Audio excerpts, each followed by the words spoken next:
whether it was going to affect the likes of Lorenzo's front tyre. We saw it in Phillip Island. Will we see it again here in Sepang? Here comes Rossi. Rossi up the inside of Marquez. He'll take no prisoners, and the roar is run wide, but not enough. It's going to be hold it. A shootout down to the left-hander.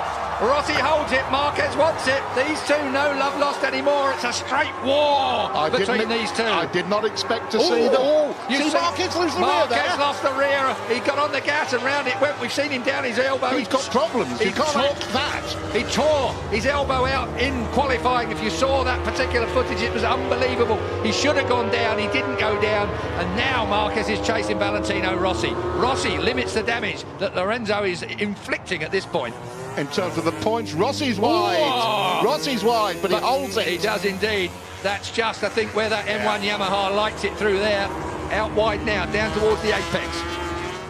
I didn't expect to see these two tangled up. I thought the Hondas would be off and we'd be talking about Rossi versus Lorenzo. That was, of course, the smart money. We're through turn 12. We're on to turn 13. Thank you. On to turn 13 now.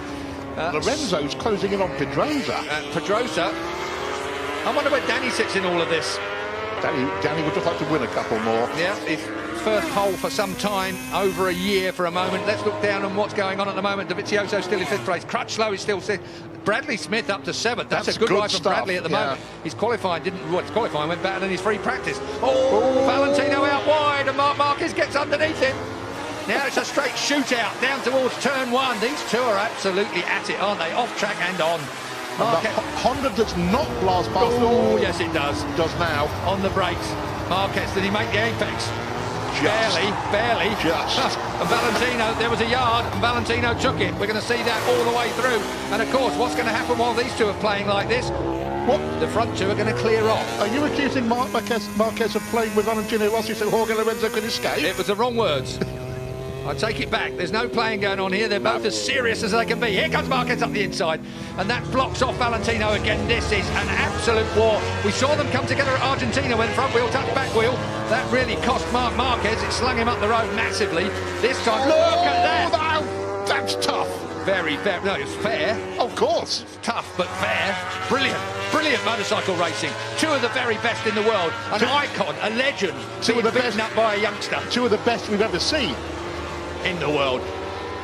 So, Sepang, I mean, if we've got any Formula 1 fans in the crowd, certainly here at Sepang, you're going to see more passes in this lap between these two than you've probably seen the entire race on track. That is turn 9 up there.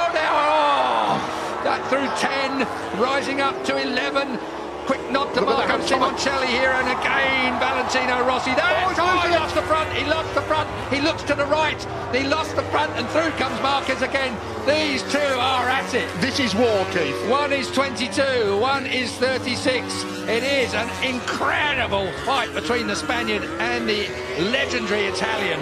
And meanwhile, Pedrosa and Lorenzo are clearing off into the distance to dispute the lead. It is a 7/10 lead last time at the line. We'll wait and see whether Lorenzo... He has closed it down. Lorenzo is chasing Pedrosa and he's closing it down. Marquez now in 3rd place has the better of Valentino Rossi. Wide again. But he pulls that Honda. He wants to get that Honda to that apex, up on the fat bit, fire it out of there. +2, Marquez. That says it's on Lorenzo's board. Down then towards turn 1. Still Danny Pedrosa and Jorge out front. What an incredible few opening laps here. 20-lap race. We're already with only 15 to go. Take a look at this. Here comes Valentino. Marc Marquez early on the gas. He's not going to allow Valentino the opportunity. Did Valentino actually headbutt the back of the Repsol Honda? Involuntarily. Through. Man, you have no idea how hard that is to do, let alone stay on it. How close do you like it? Oh, that close. What, straight back through. That's a reflex action when a motorcycle slides out from underneath you. Your outside leg comes off. Incredible save there from Valentino Rossi. We saw an even bigger save from Marc Marquez in qualifying. But we've seen Marc have a couple of serious bits of misbehaviour already in this race. Look at this. I thought Valentino... We're going to see more yet, Julian. That's a fact. Straight underneath, and he moves Marc Marquez off the line. Valentino Rossi. And again, feet off the footrest, looks round. I wouldn't bother waving. This is Barry Sheen versus Kenny Roberts, 1979, ladies and gentlemen, and everybody's shaking their heads.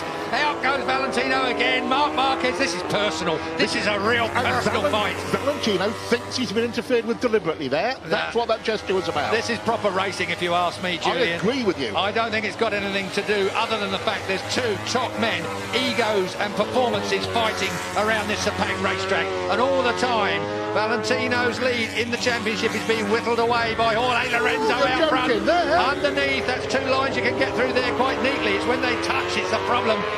So, once again, Marquez in front of Valentino Rossi. The M1 and the Repsol 213V look so similar, Julian, around in different places on this track. Different motorcycles, different concepts, different strategies, but almost identical lap times. Meanwhile, Mr. Pedrosa...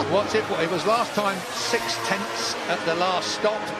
It is 6/10 at the last stop. So Danny Pedrosa has brought it down, or it's come down by a 1/10 between the front two. Look at this. The conspiracy theories can the idea that Marquez had deliberately dropped back. We saw that motorbike slide from under him, make a couple of real nasty shapes. I don't think I'm even going there with a conspiracy theory. I don't believe that Marc Marquez is mucking about with Valentino Rossi. He's just not going to let Valentino Rossi have his own way. Whereas I think if Valentino had been slightly nicer to him, perhaps the mentality may have been that, OK, mate, you want it that bad, you can have it. Marc Marquez is always going to fight for a first place. Of course. I believe, and I believe that's where he'd be now, but the bike just didn't look quite capable of it. The bike has put him where he is my point, Keith. Back where Rossi is.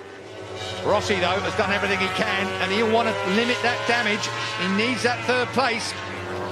And this is going to run all the way through. We've got 13 and a half laps to go.